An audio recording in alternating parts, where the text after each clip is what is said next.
Comment ça va chez vous? Est-ce que ça se passe bien? Est-ce que la maman va bien, le papa va bien, les enfants vont bien, le nièce, la neveu va bien? Est-ce que tout se passe bien chez vous? Oui, et ben tant mieux parce que c'est ça qu'on aime. Ok? Cool! Ok, let's start.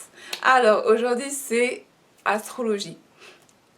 En fait, je vous préviens, moi j'utilise en fait un logiciel pour le montage de vidéos qui est ultra basique. Donc je ne peux plus faire les superbes montages que je faisais avant, comme par exemple pour ce genre de vidéo. Donc ça va être assez basique, c'est-à-dire que je vais vous faire vraiment étape par étape et je vais essayer juste de vous rajouter un peu de musique histoire d'ambiancer et tout, tu vois. Mais sinon ça va être très basique, le montage, mais c'est fait avec beaucoup d'amour, ok.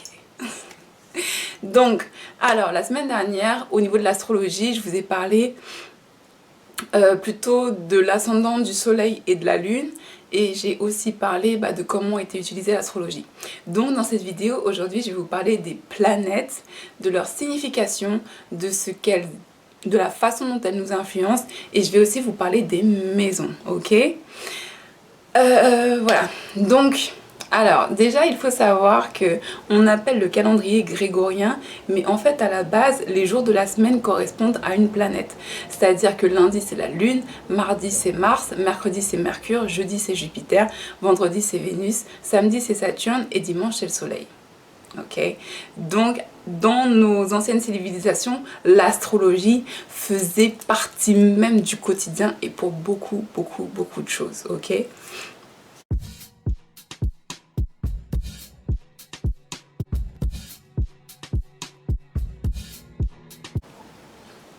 Donc voilà, en fait le lundi, donc c'est la lune. La lune, ça représente la mer, ça représente la maison, ça représente ce qui se passe dans la maison, dans l'intimité, ça représente les réactions émotionnelles et ça représente les émotions.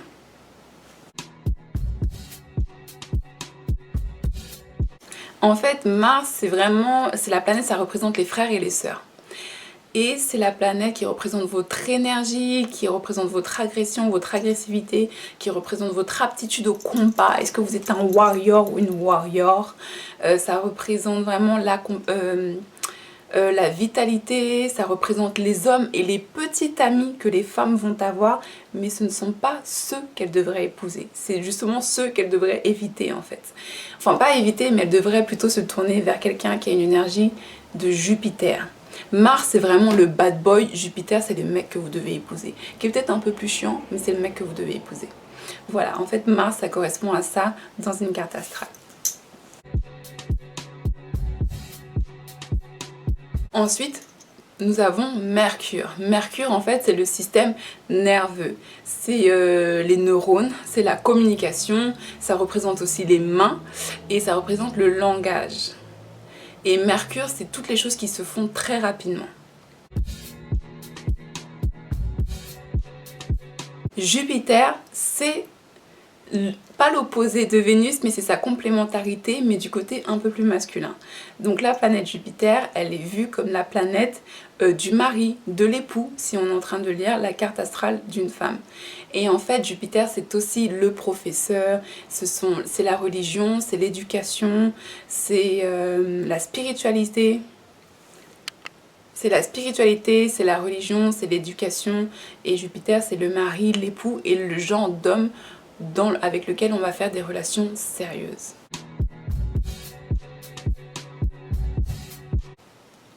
La belle Vénus, donc Vénus en fait c'est la planète de la beauté.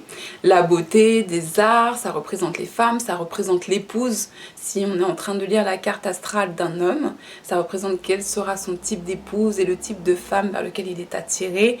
Ça représente le plaisir, la fainéantise, le luxe, la bonne nourriture, les sucreries, la création, la créativité. Ça représente aussi la sexualité parce qu'on considère que avoir un enfant, c'est créer une vie.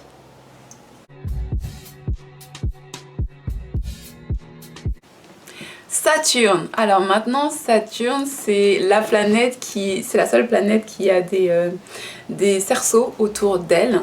Et en fait, Saturne est connue comme la planète des grands-parents, donc de l'autorité, du gouvernement.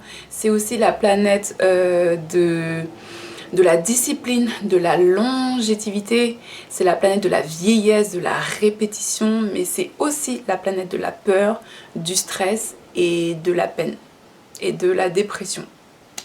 Voilà.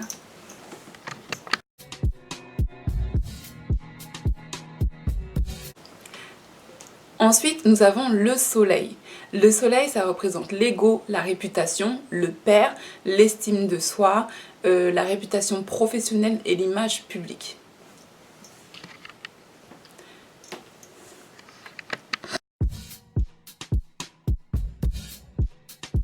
Ok, maintenant en fait on va parler des maisons. Donc en fait les maisons, il y a 12 maisons, c'est-à-dire 12 maisons comme les 12 signes. Et en fait, chacune des maisons a les énergies qui correspondent à un signe. Là, on va pas parler des signes, on va parler que des maisons. La semaine prochaine, on parlera des signes, ok?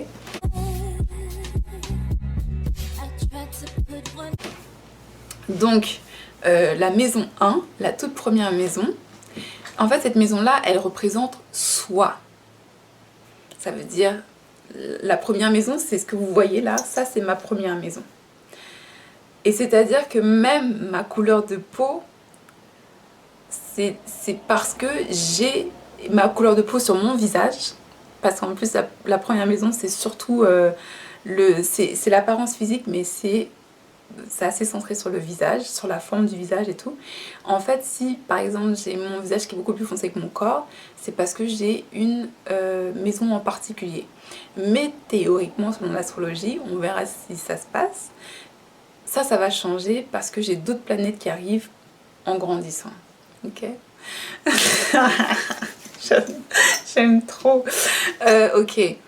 Donc en fait, la première maison, ça représente vous, votre apparence physique et votre visage. C'est-à-dire qu'il y a certains visages, on voit direct quelle est la planète qu'ils ont dans cette maison-là. Ok. La première maison, donc c'est l'apparence physique, c'est votre ascendant. C'est votre sexualité aussi, qui peut être décrite par rapport à ça. C'est votre état émotionnel, selon la planète qui est dedans ou le signe qui est votre ascendant. Et c'est aussi votre façon de gérer votre première vie. Pourquoi? Parce que l'ascendant, c'est ça qui va gérer votre première vie. Votre vie entière en fait. C'est-à-dire que selon l'ascendant que vous avez, eh ben, on va pouvoir reconnaître certaines caractéristiques en fait. Ok.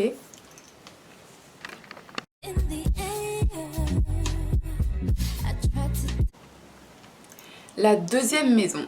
Donc la deuxième maison, en fait, ça représente la famille, ça représente les valeurs, ça représente la nourriture, ça représente l'héritage familial, ça représente ce qu'on vous lègue dès la naissance, ok?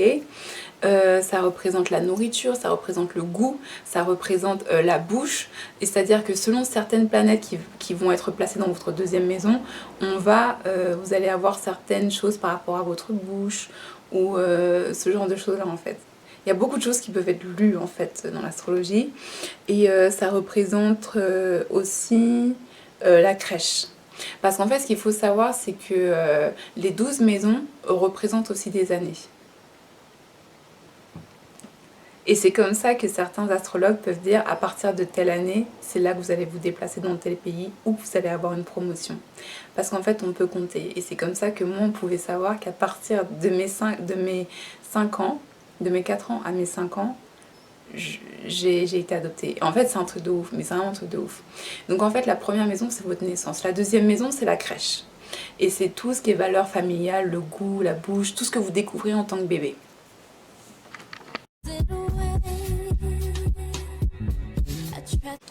La troisième maison, en fait, la troisième maison, ça représente vos frères et vos sœurs.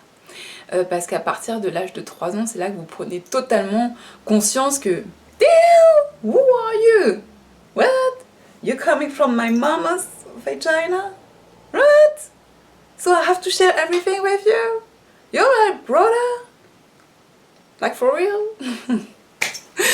Donc voilà, en fait, à partir de 3 ans, c'est là qu'un enfant prend vraiment conscience de qui est papa, mais vraiment à 100%. Les frères et sœurs, c'est qui, c'est quoi leur rôle, d'où ils viennent en fait, c'est pas moi que la star, ah bon, comment ça, mais pourtant je commence à marcher comme tout le monde, et en fait, voilà. Donc à partir de 3 ans, en fait, c'est vraiment les frères et les sœurs.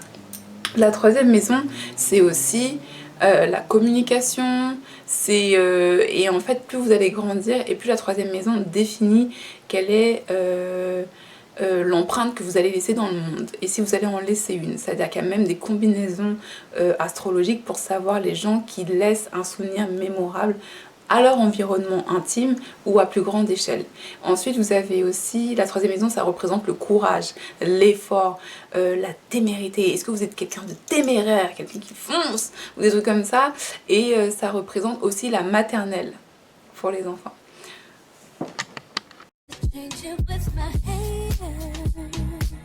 Alors maintenant la quatrième maison. La quatrième maison, ça représente la maison. Ça représente tout ce qui se passe à la maison. Parce qu'à partir de l'âge de 4 ans, c'est vraiment à ce moment-là qu'un enfant s'investit en fait dans la vie de la maison, qui commence à avoir son emploi du temps à lui aussi, qui commence à aller... Enfin, 4 ans jusqu'à ses 5 ans, après il va à la primaire, et ce genre de choses-là. À la primaire, enfin en CP quoi. Et en fait... c'est la vie de la maison, comment ça se passe dans la maison, ce genre de choses-là. C'est aussi la cuisine, ça représente la cuisine dans une maison, ça représente la mère et donc le début de l'école primaire.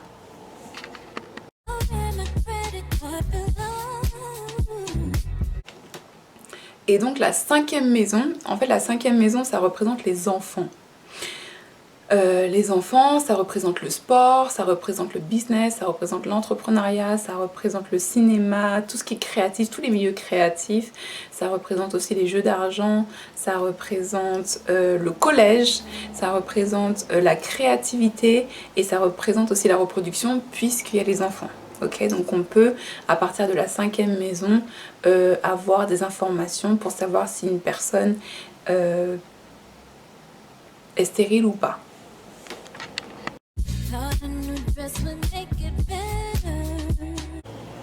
Ok, la sixième maison. La sixième maison, c'est la maison du travail, ok? C'est le travail, c'est la santé. Donc quand on dit le travail, c'est la santé, bon, en astrologie, en fait, le travail et la santé sont dans la même maison.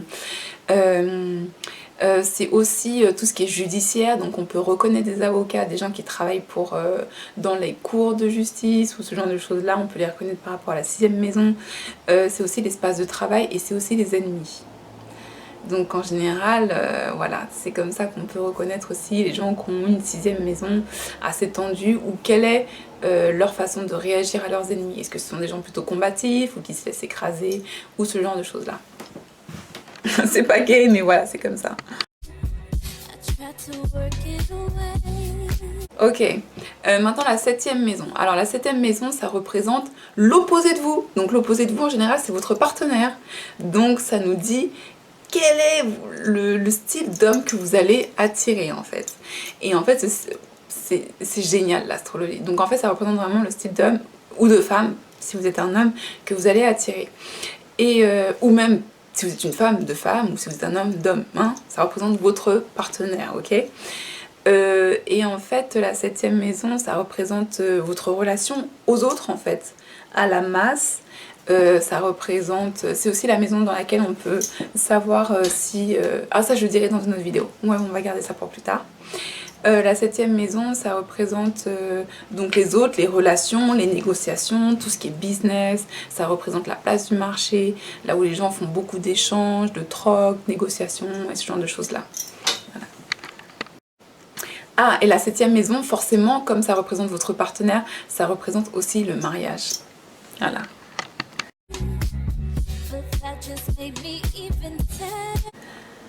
Alors, la huitième maison...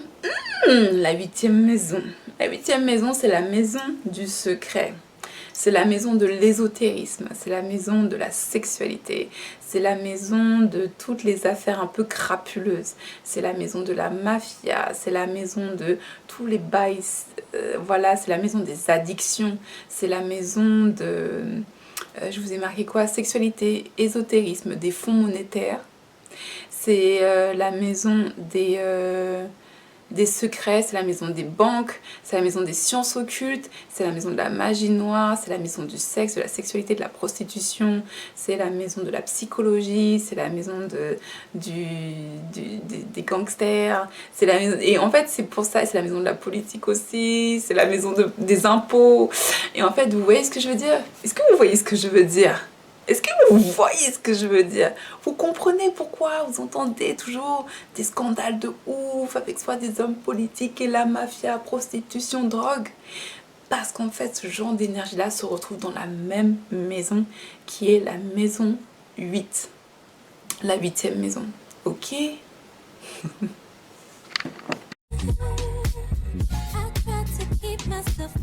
Ok, la 9e maison, c'est la maison des études supérieures, c'est la maison des voyages à l'étranger, c'est la maison d'avoir un partenaire qui est différent. Si vous avez certaines planètes dans cette maison-là, ça veut dire que vous allez être attiré par des hommes qui sont différents de vous ou qui ont une autre culture qui est différente de la vôtre. Ou des femmes et tout. Moi, je dis des hommes parce que je suis une femme, mais enfin, vous me comprenez, ok?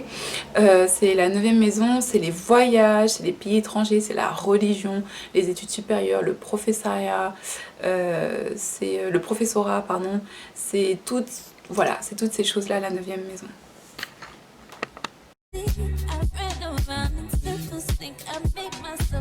Ok, la 10e maison, c'est la maison des réputations, c'est la maison des gossips, quoi.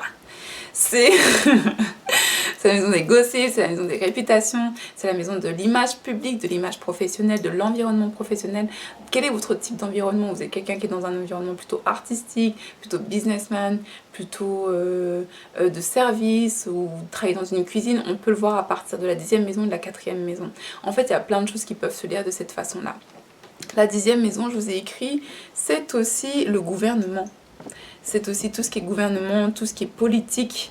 On peut voir les gens qui sont politiques par rapport à ça. Et la 10e maison, c'est aussi la loi. Voilà.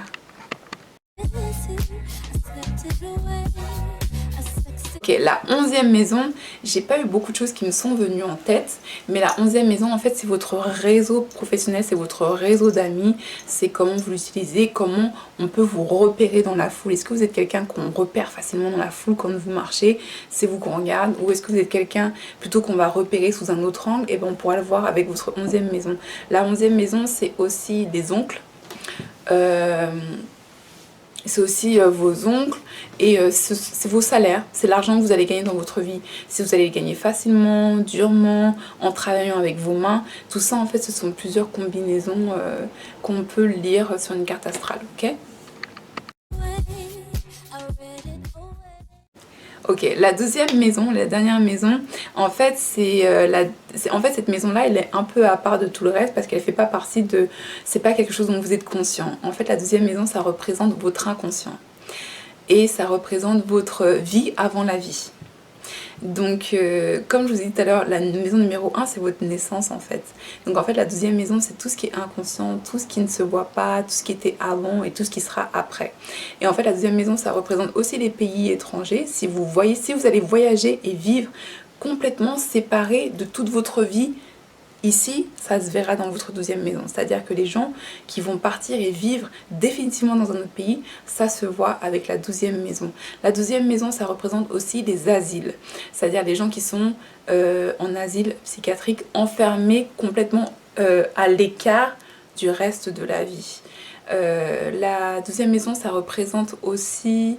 donc j'ai dit l'inconscient, ça représente l'isolation, les gens qui sont en exil, par exemple les moines bouddhistes, tout ça, tous les gens qui sont séparés de la vie traditionnelle, ça se voit dans la 12e maison, ou tous les gens qui partent vivre ailleurs, complètement détachés du reste de toute leur vie, là où ils ont fait l'école, patati patata, de leurs parents et tout, ça se voit dans la 12e maison.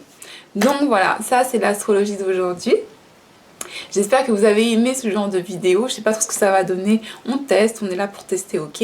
Dites-moi ce que vous en pensez, vous, quelle est votre maison préférée, quelle est la maison où vous voudriez me voir travailler un peu plus en profondeur, c'est-à-dire vraiment limite dire oui, si vous avez telle planète dans telle maison, ça peut dire ça, et je vais faire de la traduction et dans ces cas-là, je vais commencer à mettre les liens des meilleurs astrologues pour moi en fait, ok? Enfin selon moi, d'accord? Je vous tiens au courant et en fait, enfin non, vous me tenez au courant, vous mettez ça dans les commentaires. Je vous fais des énormes bisous, likez la page, partagez, faites découvrir à vos amis, envoyez ça dans les messages privés en scred et tout.